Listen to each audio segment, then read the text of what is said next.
What I'd like to start with today is on the page Aleph of your handout. There is a Chedushi Harim that deals with Purim. The Chedushi Harim said, "Kshekora hamikre im Vashti, uvo ish lebeis hamedrash, v'sipa chadoshes mi beis hamalchus." Now, before I go into this Chedushi Harim, we mentioned it several times in Shir. It's a Chedushi Harim that's printed in the old prints of the Chedushi Harim. And I have my father's Chedushi Harim, and it's in there. Later prints of the Chedushi Harim deleted different pieces in the Chedushi Harim, I assume because they were no longer politically correct in the Haredi world. And Baruch Hashem, now the new prints of the Chedushi Harim have these select pieces that were once deleted, redacted, now back in the Chedushi Harim. And this is one of those pieces that appeared in the original Chedushi Harim, was deleted, redacted, and now appears once again in the Chedushi Harim. Chedushi Harim say, "Shekora mikre im Vashti uva ish lebeis hamedras v'sipa chadoshes mi beis hamalchus." That day that Achashverosh decided he was going to execute Vashti, that's a major event. That's a major political event. Achashverosh was the king over the whole world, Malach Bekipa, 127 Medinas, and he decides he's going to execute the queen. That's headline news in all the media. And somebody came into the Beis Medrash in Shushan Habira that day, and it was in the middle of Seder. And he screamed out, "Hey, did everybody hear? Vashti's been executed." Onulo. So the people in the Beis Medrash answered him, "Al tavalbel es harosh im shtuyot v'havolim." Get out of the Beis Medrash. You're wasting our time. Politics, shtuyot. Get out of here. We're here to learn. We're not listening to the politics of what's going on in the palace. V'achkach shenasa hanes. But years later, after the miracle of Purim happened, through the fact that Esther was sitting on the throne, suddenly people looked back and said, "Oh my God, I'm one of the people that kicked that person out of the Beis Medrash because I said, don't bring politics into the Beis Medrash. And I kicked him out of the Beis Medrash because I couldn't care less whether Vashti was executed or not. Who cares? It's the middle of Beis Medrash." But now I see retroactively that the person who came in and said, Vashti's been executed, he was actually carrying with him the message of the Geula and the Yeshua of Klal Yisrael from Haman. No politics. The things that happen in the world are directed by HaKadosh Baruch Hu. And it's a perfectly oiled system. As we talk about many times when we learn Das Tavunos, it's a perfectly oiled system. And in this system, Vashti got executed to empty the queen's throne for Esther, to bring a gula for Yeshua for Klal Yisrael. But at the moment that Vashti gets executed, we say it's a political event unrelated to Klal Yisrael and unrelated to Torah. Sometimes it takes a week, sometimes it takes a year, sometimes it takes 10 years until we have the sense to look back and understand that all these events are tied together like a perfect puzzle, and all of them are for the purpose of Yeshua's Klal Yisrael. We read yesterday that the government has ordered everybody that goes into public to wear a mask. So, need to wear a mask. Now you need to wear a mask, but where do you buy a mask? So each day I get into the car with my wife and we take a little ride just to move around. and to be able to go outside. We can't go more than 100 meters from the house walking, so we go into a car and we take a little drive.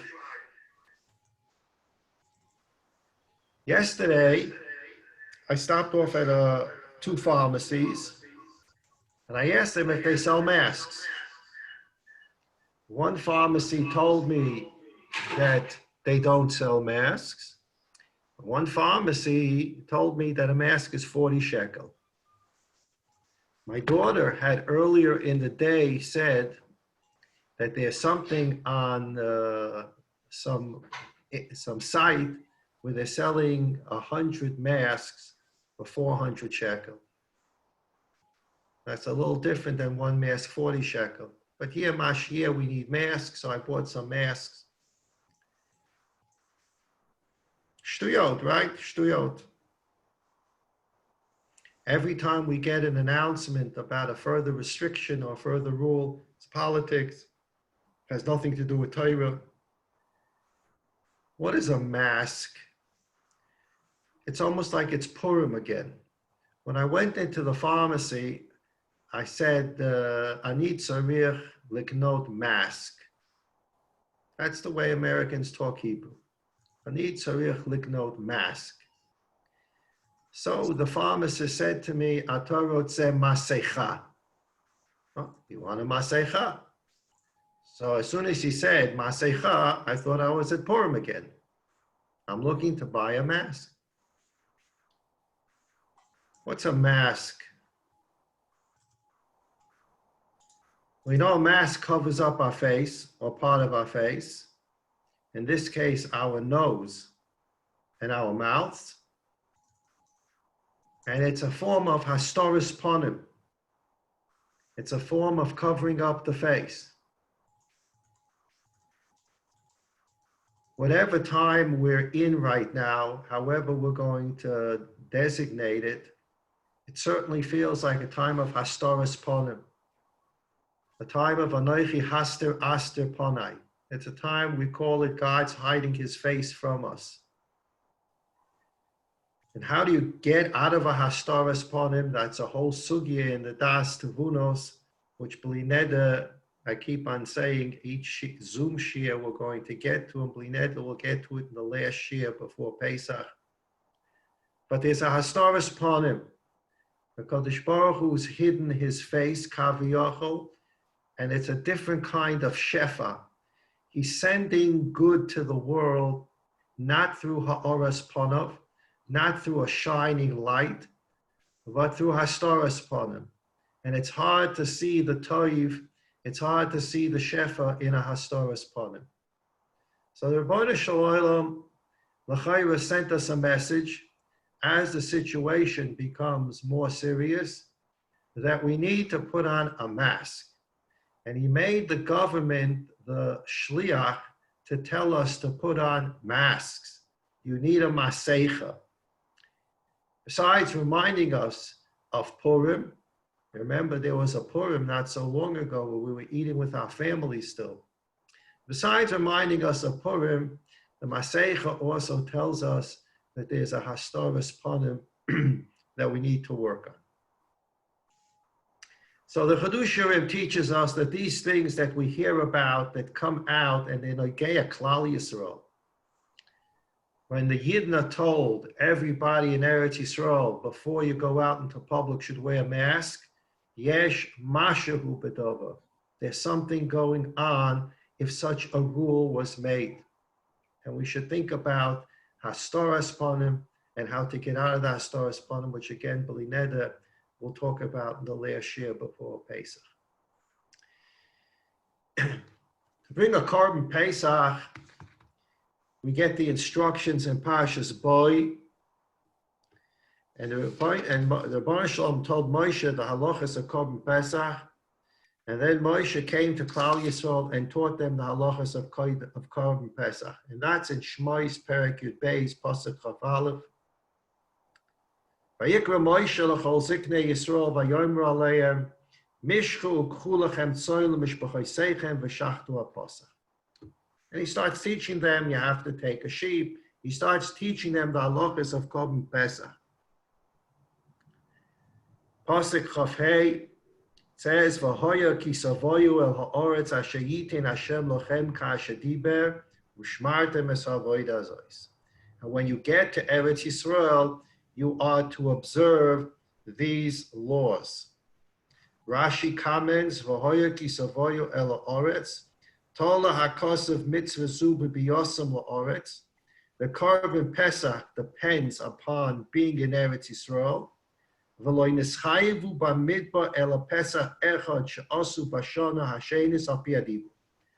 no chiyuv. When the Jews were in the Midbar, there was no chiyuv to bring a Korban Pesach.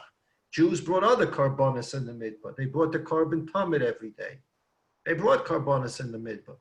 Question all the different types of Korbanos that they brought in the Midbar. But they brought Korbanos in the Midbar. The Korban Pesach was a Korban you did not bring in the Midbar. You only were able to bring it in Eretz Yisrael. There's one exception.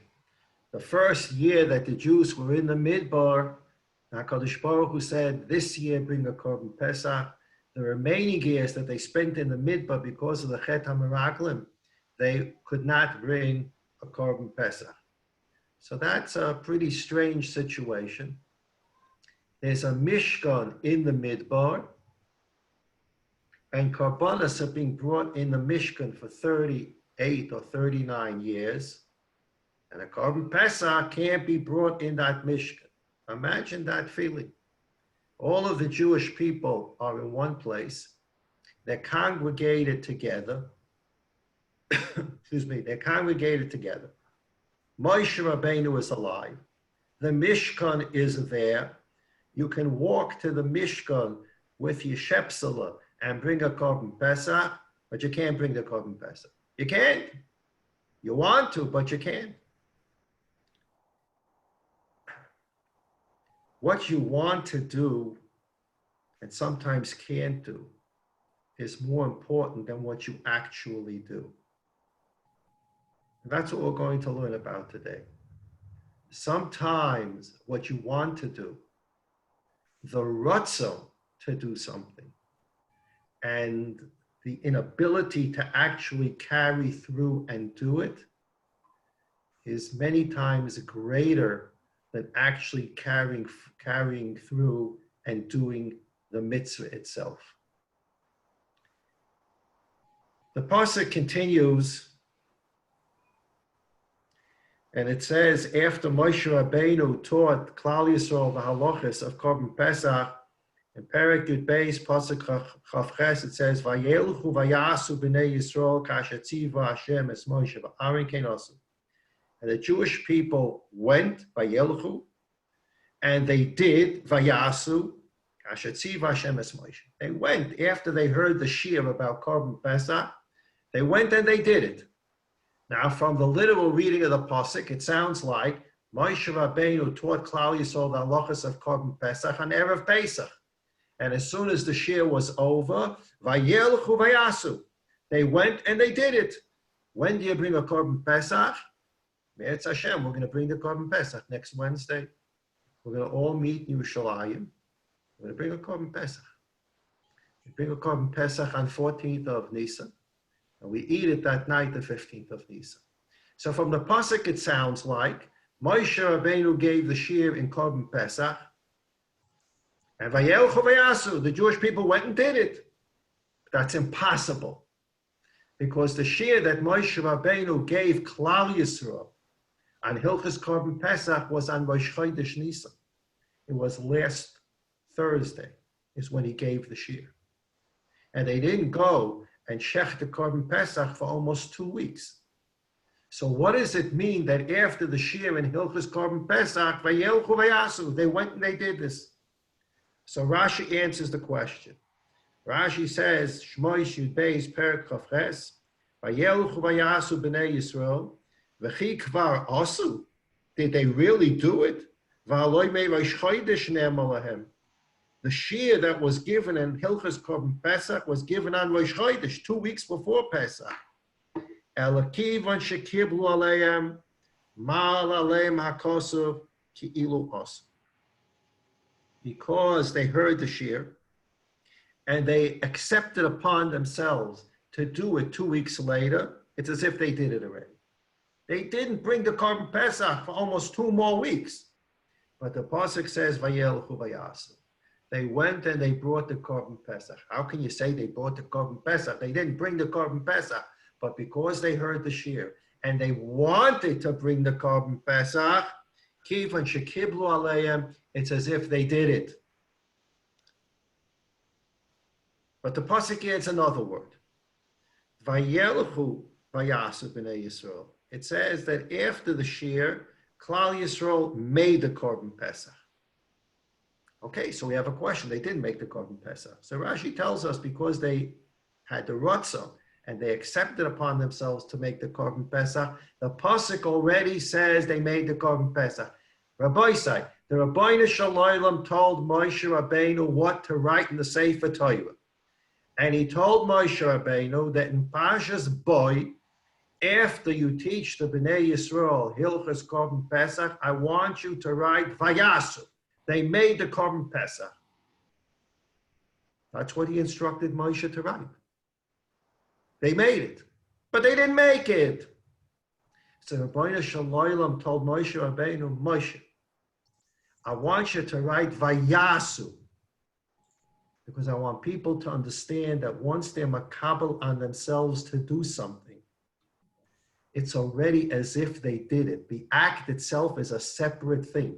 They did it already because they were makabel on themselves to do it. They were makabel on themselves to do it, Moshe Rabbeinu. You can write Vayasu. Rabbeinu Shalom, it's a sheker. It's a lie. They didn't do it. It's another 2 weeks before they'll do it. Rabbeinu Shalom said to Moshe Rabbeinu, you write Vayasu. They did it because Kiblu Aleim. They accepted upon themselves to do this. They want to do it. They did it. Because in my book, the Rabbeinu Shalom says, I'm looking at what the Ratzon is inside the person. The physical act is the physical act of the mitzvah. But what brings about the mitzvah is the Ratzon of that mitzvah. And that's what we're going to talk about today. The Ratzon of the mitzvah. The Ratzon to make Pesach. But then there's another word in the pasuk. It says, Vayelchu. Vayelchu vayasu. They went and they made the Korban Pesach. What does the word Vayelchu add to this subject? After the shir from Moshe Rabbeinu and Hilchos Korban Pesach, it should say Vayasu. They went and they made the Korban Pesach, but they didn't. It's as if they did because they accepted to do it. But what's the Vayelchu? Where did they go? So Rashi says, Af ha'alicha mona kosev. The Torah also counts the fact that they walked. Litein schar lahalicha uschar lasi. Not only do you get the schar for bringing the Korban Pesach, you get the schar for walking to bring the Korban Pesach. Vayelchu vayasu. Now, Lamaisa, they didn't do anything again. They didn't walk to bring the Korban Pesach. They didn't bring the Korban Pesach, but vayelchu vayasu. Because they were ready and willing to walk to bring the Korban Pesach. And because they were willing to bring the Korban Pesach, they get schar not only for bringing the Korban Pesach, which they didn't bring yet, and they're going to get schar halicha, which we call schar psiyos. When we walk in Eretz Yisrael, we walk in a new place that we never walked before. We say, a new Dalit Amos, schar psiyos. The Gemara in Ksubas talks about how chashuv it is to walk Dalit Amos in Eretz Yisrael. Every new Dalit Amos is a new psiyah. So not only Rashi says, does HaKadosh Baruch Hu give schar by the Korban Pesach for making the Korban Pesach and not even making it, for accepting upon yourself to make it, the Rabbeinu Shalom even gives schar halicha. He gives the schar for walking towards bringing a Korban Pesach.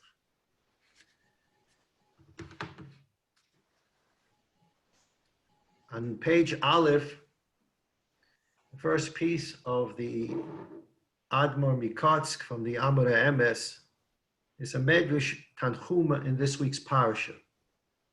The Medrash Tanchum in this week's parsha says, Zois Toivas Ha'olam. That's the beginning of the parsha. The Rebbeinu Shalom taught Moshe Rabbeinu the laws of bringing a korban oila. The Medrash Tanchuma says, Zeh she'omer HaKosov. This is the meaning of the pasuk in Tehillim. Ki mi v'shachak yarech l'Hashem. Who in the heavens, in the shchokim, can be ya'aroich for Hashem? What does that mean? There are a lot of angels in heaven. And David HaMelech in Tehillim asks, Ki mi v'shachak. Who in the high heavens, Yaroich Hashem, can be Yaroich for God? The Medrash Tanchuma explains this pasuk in Tehillim. Amar HaKadosh Baruch Hu, Ilu ha'yisi mavakish korban, l'ha'yisi oyma l'michol shu etzi l'hakriv korban. The Rebbeinu Shalom says, look, I'm teaching you now how to bring a korban oil. I want to tell you something, Moshe Rabbeinu. If the korban, the physical act of bringing the korban, of shechting a korban, collecting the blood, sprinkling the blood on the mizbeach, if that was the ikka, the physical deed was the ikka, I would ask Gabriel to bring me a korban. He's a pure malach. When I tell him to bring a korban, he does it in the purest way. He thinks about nothing except serving me. I tell a yid to bring a korban, in mitten korban, he's thinking about ve'veistvos. Now you're saying, how can that be? In mitten korban, in the middle of a korban, a yid's thinking about what? When we daven, our tefillas are the replacement until the Beis Hamikdash comes later today. Our tefillas are b'makom korban. We daven in the morning for korban tamid shel shacha. We daven in the afternoon mincha for korban tamid shel bein arbaim. And we daven ma'ariv for the ivar mukdaru. But our tefillas are mamish korbanos. They're mamish korbanos. Unashalma parms vaseinu. And the mitten tefillah, in the mitten korban, our minds wander. Our minds wander. In mitten korban, our minds wander. Why? A lot of reasons. Yeah, masha, yeah. But a yid brings the korban, so you would think, oh, when you brought that sheep into the Beis Hamikdash and you were standing in the Beis Hamikdash, nobody's mind drifted away from the korban. And that's not true. So Asemis talks about this. It's not true. So Asemis says an amazing thing, an amazing, amazing thing. So Asemis says, he writes, that there's a time in Shemayim when we're going to get the third Beis Hamikdash, this afternoon. And if I say this afternoon, I'm an apikaimis.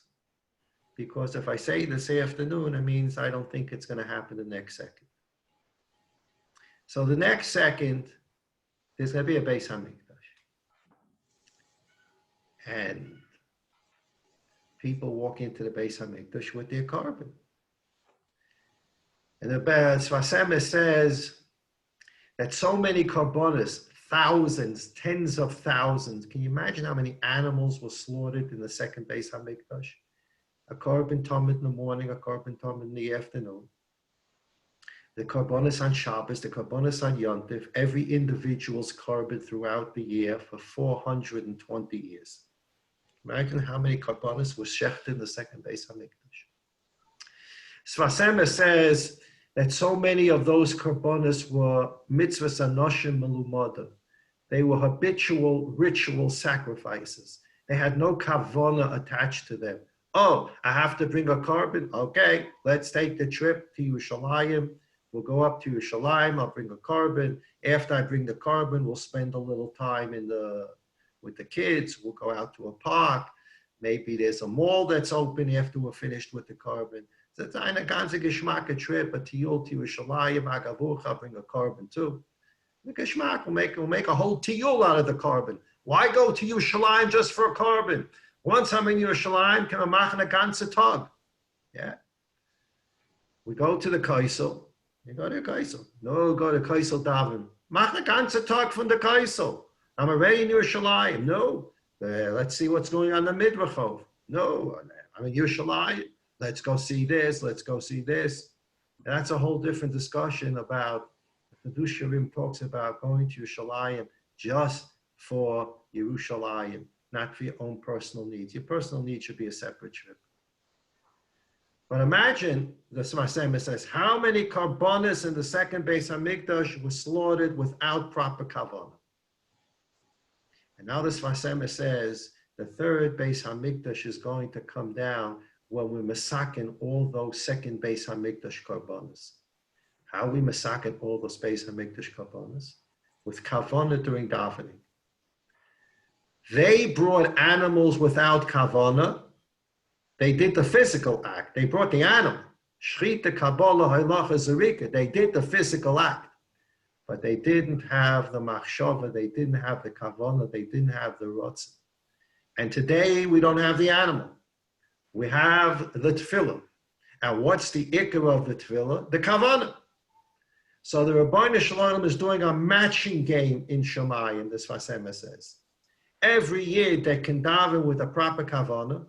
He takes that kavanah and he matches it up with some korban that was brought in the second Beis Hamikdash without the proper kavanah. And now we become partners with our ancestors of the second Beis Hamikdash. They brought the physical korban and we add to it the kavanah. And now the second Beis Hamikdash is filled with korbanos that were done physically correct and the proper korban. And now it's time for a third Beis Hamikdash, because now we understand that the physical act has to go with the kavanah and the rotzah. Every Yiddish tefillah that's done with the proper kavanah, which we spoke about yesterday. The kavanah's hatfilah is, Rabbi Shalom, send us the nechamas, the Yeshuas. All the 13 bakashas in the middle of Shemoneh Esrei are not Rabbi Shalom. I need this, I want this. Shemoneh Esrei is not a makolet. Shemoneh Esrei is not where you go up and down the aisles and you pick off the shelves the things you need, you put in the basket, and you go to the checkout counter, and the kupa, it is God. And you say, God, here's my bag, this is what I need, I'm ready to check out. Shemoneh Esrei is not a makolet. Shemoneh Esrei is Rabbi Shalom, these are the things I need, so that when you give them to me, then I can tell everybody how great you are and how much I love you and how much you love me. It's not because I want the toys. It's because after you give me the toys, I can tell the whole world what a wonderful relationship we have. That's the purpose of the Shemoneh Esrei. So when we daven properly, with the proper kavanah, we take the kavanah and the Rabbi Shalom attaches it to some animal that was slaughtered 2,000 years ago and says, oh, that animal was an animal slaughtered physically, but never had the proper kavanah. This Yidala, 2,000 years later, had such a beautiful kavanah tefillah. Oh, I now have a korban with kavanah, next korban, next Yidala with kavanah. As Fasema says, that's when the Beis Hamikdash is going to happen today. So the Medrash Tanchum asks in this week's parsha, the Rabbi Shalom says, if I wanted the physical korban, I wouldn't turn to you, Moshe and Aaron, and ask human beings to bring me a korban. I would ask Gavriel. Gavriel's up here in Shemayim. I would ask him to bring me a korban. Because when I tell him to bring me a korban, he does it in the most perfect way. Amar HaKadosh Baruch Hu, Ilo yiseh mavakesh korban, lo yisi omer lemichol shu etzi lakev korban. But the Rebbeinu Shalom didn't do that. Gavriel's not bringing korbanos. Umimi ani mavakesh korban mi Yisrael. Who do I want to bring a korban? I want a Yid to bring a korban. Why? V'cheinu omer belechem haponim b'yom haShabbos yachenu. And it says so by the Lechem Haponim. On Shabbos, the Lechem Haponim was switched on the table of the Shulchan, and it was set up. Yachenu means to set up or to prepare. So therefore, we now know, B'yom HaShabbos Yachenu, on Shabbos, they set up or prepared the Shulchan with new Lechem Haponim. So now we go back to the Pasuk in Tehillim. Ki mi v'shachak yaroich Lashem. Who in heaven has to prepare for God? When the Rabbi Shalom tells Gavriel, if he would tell Gavriel to bring a korban, what preparation does Gavriel have to make to bring a korban? He has to go to mikveh. He has to make a bracha. What's dav de Gavriel ton? What does this Gavriel have to do? He's a robot. A robot. He doesn't need any preparation. The Rabbi Shalom tells him to do something. He walks through a wall. He walks through the fire, and he gets it done. He needs no preparation. David HaMelech in Tehillim is saying, Mi v'shachak yarech Lashem. Who in heavens needs to prepare to do anything for God? There's no preparation needed here in heaven. You're a bunch of robots. So the Kotzker says, after b'chol binyan ha'olam v'tikunei toloi b'maise b'nei Yisrael, afal pikein in asvorin oisene shemaise ha'odam yoisen nor mimai aseh ha'malach. Ki b'vadai masa ha'malach zach v'noki yoisen mimaise odam asher kavosai muchan l'koyach hara. Certainly in terms of purity of the physical act of shechting a korban, a malach can do it with a much greater purity and consciousness of the Rabbeinu Shalom than a human being can do it. The Kotzker says, le'inyan hachana l'shleimus hamaisa, to prepare to bring the korban, only human beings need to do preparations to do a korban. Only human beings need to do preparations to do a mitzvah. There's no such thing in heaven that you need to prepare to do anything. The Rabbeinu Shalom says, do this, you walk through the fire and just get it done. A human being has to go through a process of hachana. Has to go through a process of preparing. Asher al yoda yovay ha'odam l'stabek bo yisparach. Bezois ma'isa odam yoisim ma'ulam. Here is where man is greater than a malach. Ki ha'odam mesubach besvach ha'meniyos ha'atzumois ha'soivois oisoi b'choleis ki hu koretz mechayim. Man is constantly surrounded with all kinds of challenges and problems that he constantly has to overcome to be able to do a mitzvah. All the things we need to do to get to the Beis Medrash to learn. All the things we need to do to get to the Beis Medrash to daven. All the things we need to do to prepare for a Shabbos Kodesh. All the things we need to do to prepare for a Pesach. Who needs this in Shamayim? You don't need this. In Shamayim, there's no preparation. They just do. Only a human being who has to overcome challenges and will not give in to the challenges. He won't give in. He is going to come and he is going to challenge the challenge. He's going to defeat all the challenges and he is going to get Pesach done one way or another. That's what the Rabbeinu Shalom is looking for. He's not looking for the avodah of a malach. He's looking for the avodah of a human being who is so challenged that he has to overcome the challenges and not give in. And he has to find a way to walk through the fire. He has to find a way to overcome the difficulties. And that's when man is greater than a malach. And the Rabbeinu Shalom said to Moshe Rabbeinu in this week's parasha, Zois Tairas ha'oila, this is the Torah, this is how you bring a korban oila. Moshe, Aaron, Yiddelach, I want you to bring a korban. Ki mi v'shachak yarech Lashem. There's nobody in heaven by my malachim here that have to prepare anything. I want your avodah. I want the service of a human being who has to prepare and has to go through all the difficulties in preparation to get to do the physical act, but the physical act is not the ikka. If I needed the physical act, it would be here in heaven and Gavriel would shech the korban. I need a human being. The human being has to go to the marketplace and he has to find the animal. And then he has to go into his wallet and see if he has enough money to pay for that animal. And if he doesn't have enough money in that wallet, he has to see if the seller of the sheep takes a credit card. And if he takes a credit card, he has to make sure his credit card's not over the limit. And then he has to start thinking to himself, will I have enough money on the 23rd or the 30th or the 5th to pay for this animal? And he has to overcome all these challenges. And then he has to take the animal and he has to schlep it to Yerushalayim. He has to make sure the animal doesn't get a mum. And he has to go into the Beis HaMikdash. And then he has to start thinking the right thoughts. Until this animal is shecht in the Beis HaMikdash, how many different things does this human being have to do for serving the Rabbi Shalom? So the Kotzker says, "Hamalachim einu klal begeder hachana rak b'maisa levad." Malachim don't have any sense of preparation. Only a yid, a human being, needs to prepare. We're coming to Pesach. In Pesach, we know it's so much about preparation. It's so much about preparation that in most homes and in years past, by the time we get to the pinnacle of the Seder, we want to get the Hallel at the end of the Seder. We want to sing all the songs at the end of the Seder. We want to sing Chad Gadya. We're already half asleep because we're so tired from the preparations. So preparations are very, very important.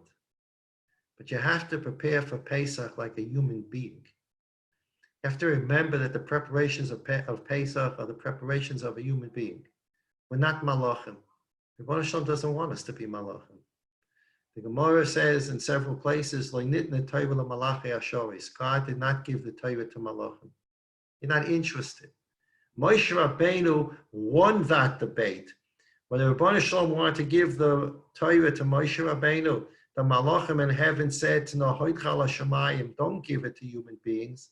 Let us have the Torah up here in heaven because we can observe the Torah in a much more pure way than the human being.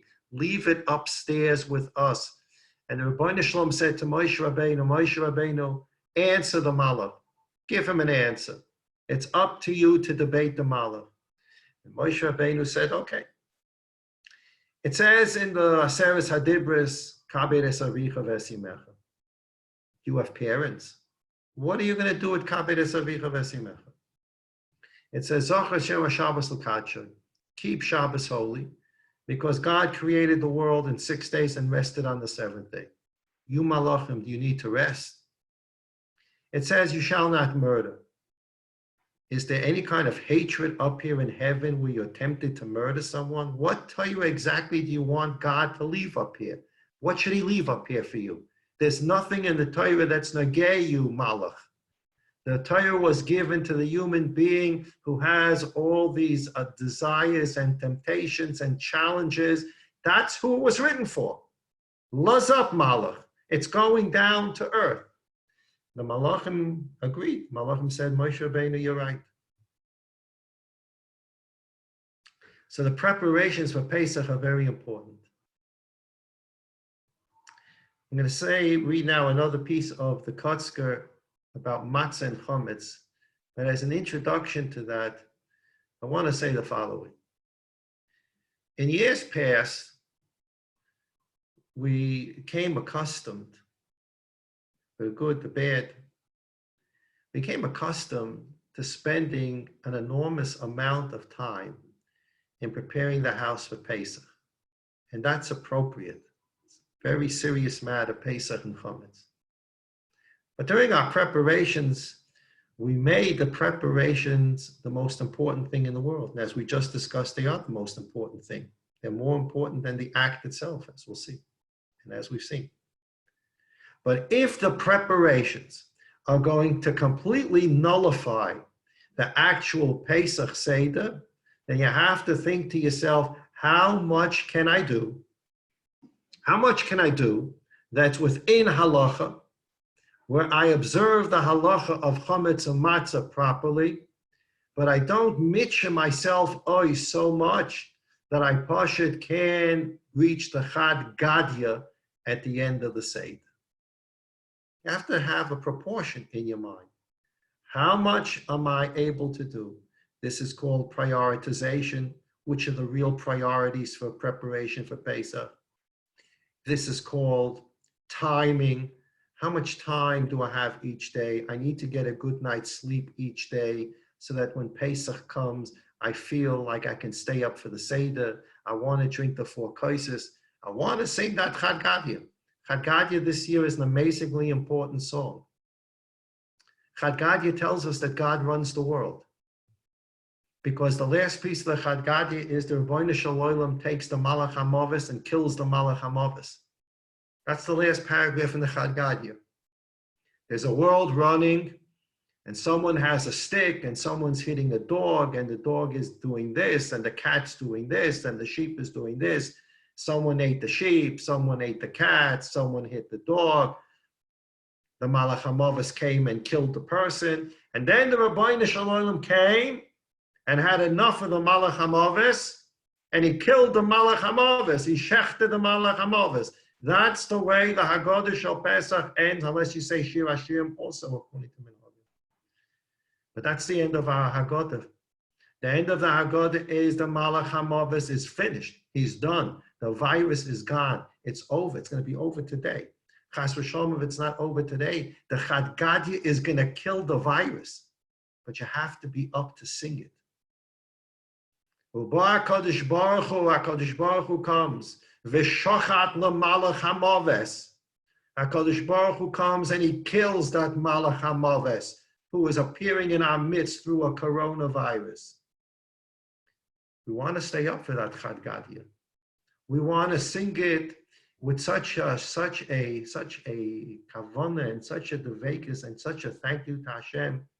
Uva HaKadosh Baruch Hu v'shochat l'malach hamaves. So we have to have proportion in our minds. And Bechlal, this year, we're in a matzav where we can't do everything that we do every year. And we're doing things in a way that's wonderful. We're going to do our mechiras chametz al pi halacha through Zoom or through the internet, whatever's been set up. The chief rabbinate has a system to sell the chametz. There are all different systems to sell the chametz online. We have all kinds of rules for Bia Chametz this year. We have all kinds of rules how to keep Pesach this year. And the Ikka is not for now. The preparations are so important. They're more important than the actual mitzvah.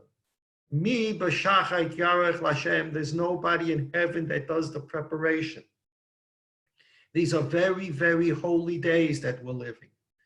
We're living the days of preparation for Pesach. We're living the days of Vayelchu Vayasu. We want to do it. We want to walk to do it. And it's as if we've done it already. We're in those holy, holy days between Rosh Chodesh in the year 2448. Moshe Rabbeinu taught Klal Yisrael Hilchos Korban Pesach on Rosh Chodesh Nisan last Thursday. And it was already considered as if they brought the Korban Pesach because they wanted to and they accepted to. These are holy days between last Thursday and through Pesach. And especially these days, we're in the process of preparing for Pesach under most unusual, strenuous circumstances. And we're human beings. We're not going to let these challenges get in our way. We're going to do our human best to have matzah. We're going to do in our human best to have our bekoises. We're going to do in our best to have charoises. We're going to do our best to have salt water and potatoes and karpas, charoises, alla gute Sachen. We're going to have a beautiful Shulchan Aruch. But Rabbi said, we need to have a beautiful Seder. We need to have a Seder b'simcha atzuma. That's what all this preparation is for.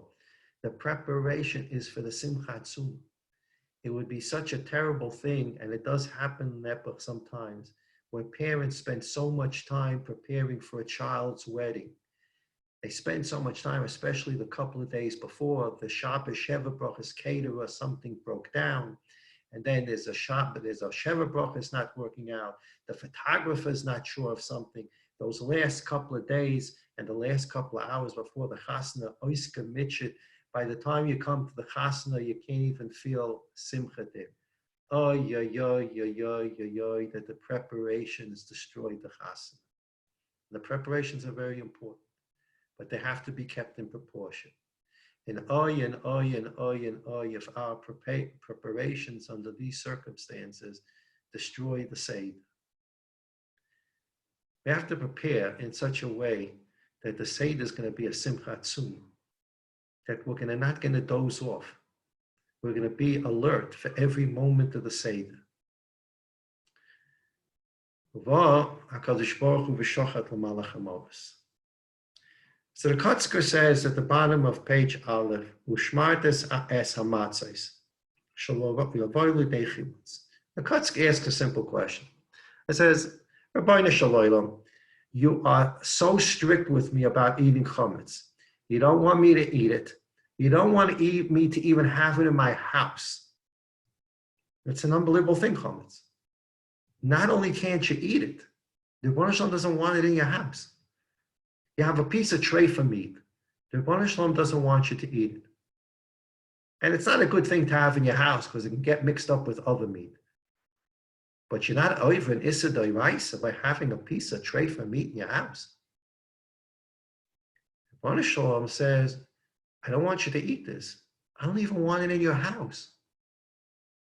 So if it's so stringent by the Rabbi Shalom, the Kotzker has an amazing kasha. What is the thing that's the closest thing in the world to a piece of chametz? You can't get any closer to a piece of chametz than a piece of matzah. Matzah is flour and water, and the worst combination you can imagine that can become chametz. And we have to be careful, 18 minutes, before 18 minutes, it's okay. After 18 minutes, already chametz. What's the difference between 17 minutes, 59 seconds, and 18 minutes, 1 second? Oh, wow, is that a big difference?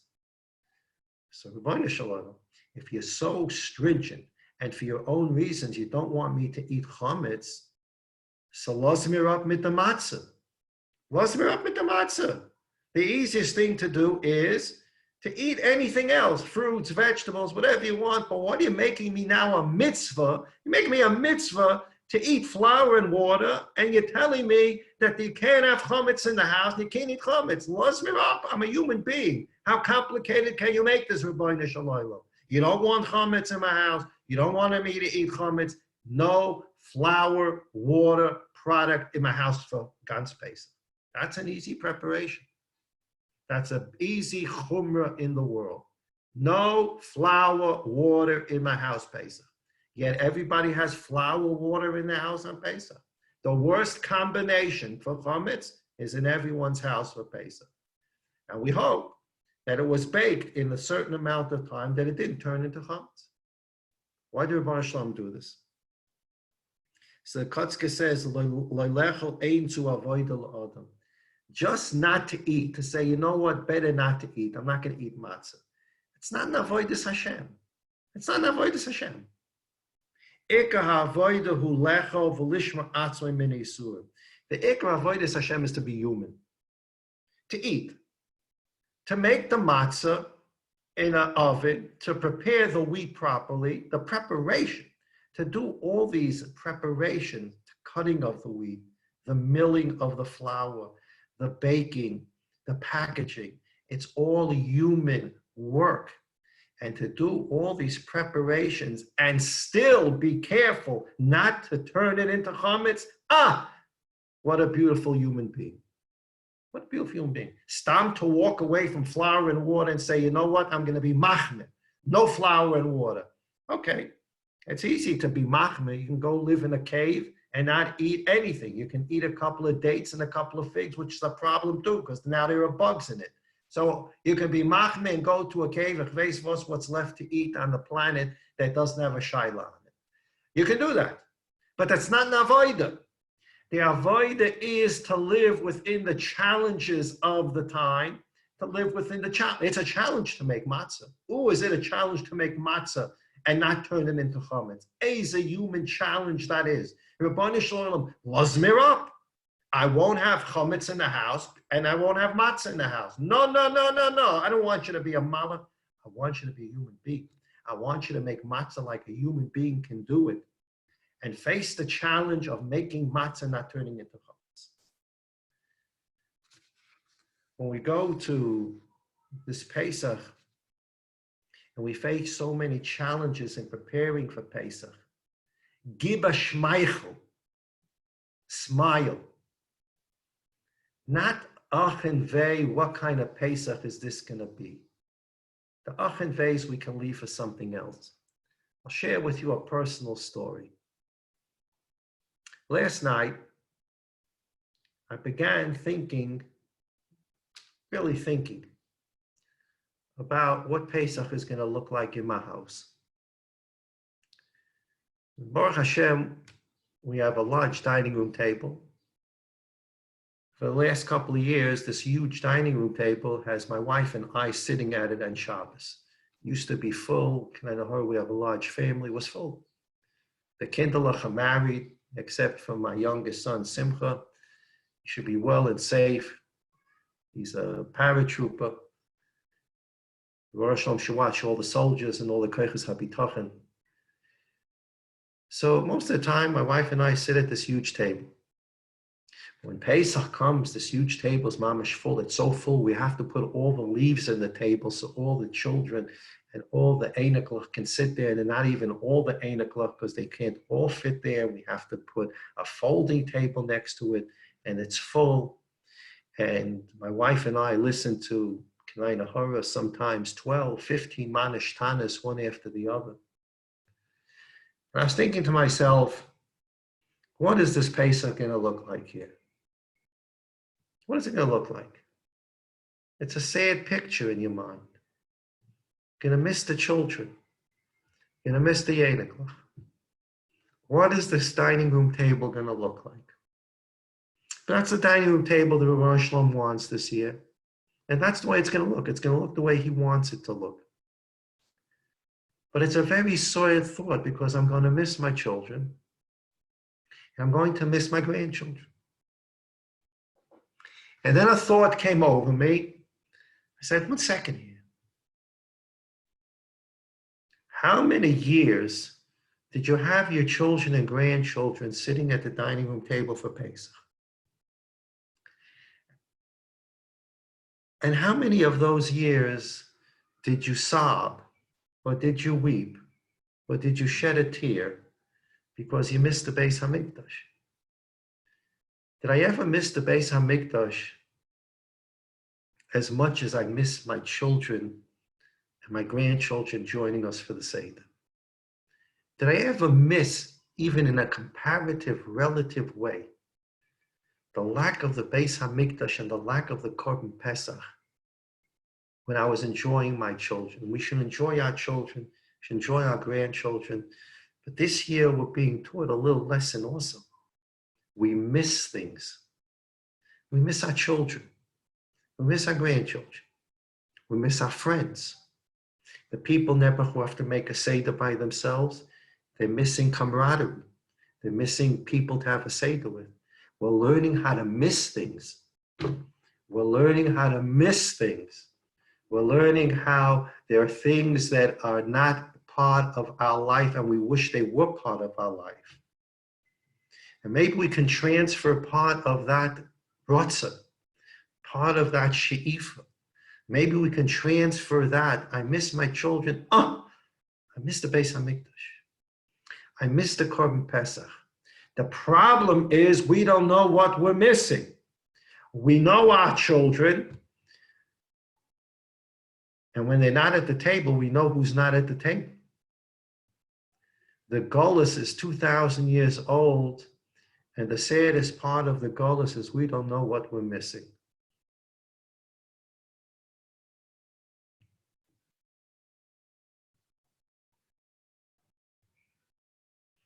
We've never seen it. We've never seen 1 million Jews in the old city or more with little sheep online at the Beis HaMikdash waiting for Korban Pesach. We've never stood outside the Azor of the Beis HaMikdash and heard the Hallel. When they brought the Korban Pesach, they sang Hallel inside the Beis HaMikdash. As they were bringing the Korban Pesach, on Erev Pesach, they were singing Hallel. We've never heard such a Hallel coming out of the walls of the Beis HaMikdash. And if we ever heard such a thing, and we ever saw such a thing, we would yearn and we would cry for it to come back. And that's our challenge in all the preparations that we're making for the Korban Pesach and for Pesach. Human challenges, overcome the human challenges, which are many this year.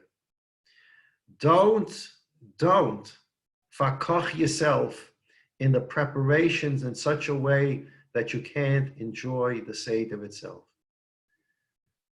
Strategy. How do I prepare for Pesach with all the halachas, without the mishagasin, in such a way that I can enjoy the Seder with whoever I'm having the Seder with? And for those who never have to have the Seder by themselves, enjoy it with a shmeichel. Because that Seder that we're having this year is unlike any other God-given Seder. God's mandating, this is the way I want the Seder. I want you to miss something. I want you to understand what it means to miss something. And maybe in the four corners of your wall with your wife, or maybe in the four corners of the wall by yourself, or maybe in the four corners of the world with your direct family, you'll sense something missing. And in the middle of sensing something missing, you'll have such a yearning for that Beis Hamikdash, and such a yearning for it to return, and such a kavanah and such a ratzon for it, that when you open the door and you say, Shafach Chamos Chalagoyim, and we open the door for the Seder, Eliyahu is actually going to answer us this year. We don't see him. He's invisible. The Rebbeinu Shalom is teaching us now how to believe in things that are invisible. There are invisible things out there that can do a lot of damage. And there are a lot of invisible things out there that can bring a lot of yeshuas. Rebbeinu Shalom, help us get rid of these invisible things that do so much damage. We've learned our lesson that you can run a world through invisible things. We understand that now. We understand it very clearly. We're suffering from it now, Rebbeinu Shalom. We got the message. We understand you're invisible. We understand for the time being, Eliyahu Hanavi is invisible. But when we open that door, Rebbeinu Shalom, we open that door, we want to see Eliyahu Hanavi. We want to see him before. We want to see him so that we can hear the Besura Tova, that Mashiach is coming, and that we can all go to Yerushalayim and hear for ourselves the Hallel over a Korban Pesach. We should again be Zoicha to make the proper preparations al pi halacha and al pi shulchan aruch, but in a way that's going to not take away from our simcha at the Seder. We need to stay up that night of the Seder this year, the whole Seder. We need to work on that. We need to do the necessary preparations. That's also a preparation. Besides preparing Allah Gut the Mises for Pesach, there's something called the preparation to stay up for the Seder. Prepare yourselves to stay up for the whole Seder. We should have the Seder in Yerushalayim with a Korban Pesach, with all our families together. In the meantime, prepare yourselves to stay up for a whole Seder. Sing with a geschmack. Look at each other, who's ever with you, with a smile. Say the Ganze Haggadah with a kavanah. Get to the Chad Gadya and understand the Chad Gadya is the story of God running the world in a way we can't see. The cat that ate the sheep is not some silly event, because the cat that ate the sheep, that cat is going to eventually get a dog after him. And that dog is going to eventually get a patch from a stick. And that human being that gave the patch with the stick, unfortunately, may get the Malach HaMaves. But, Uba HaKadosh Baruch Hu v'shochat l'Malach HaMaves, and that's how the Seder ends. Can you hear saying that it should happen even before, and it can happen before if we understand the process of Chad Gadya. Rabbi say, please prepare your homes from chametz. Prepare your homes with the necessary foods. Prepare the kashering. Prepare whatever you have to do. But there's a preparation to be done so that you can stay up for the whole Seder, Besimcha Atzuma, Sei gesund. Thank you very much, Heath, for making this possible again. Everybody should be healthy. Everybody should be safe. And the trick here is to live two sides of the coin. On one side of the coin, we're preparing for a very unusual Seder where we can't be together with our families. And the second side of the coin, or the first side of the coin, however you want to number it, is we're getting ready for a Seder in Yerushalayim or HaKodesh with no social distancing. We're getting ready for a Seder. We're going to be all together in the Beis HaMikdash, and that's the trick of the moment. The trick of the moment is how in one part of my heart, in one part of my brain, I'm preparing for this most unusual, challenging Seder with a very small group of people. And on the other hand, I'm imamin b'emuna shalema that all these preparations for a small Seder will not come true. They're not going to come to fruition because there's going to be this magnificent Seder that Yerushalayim hasn't seen in 2,000 years. And that is the trick. Prepare for the Seder, this most beautiful Seder, this most challenging Seder, with the Emunah that the Seder is going to be like no other that's been had in 2,000 years. Sei gesund. Have a wonderful day.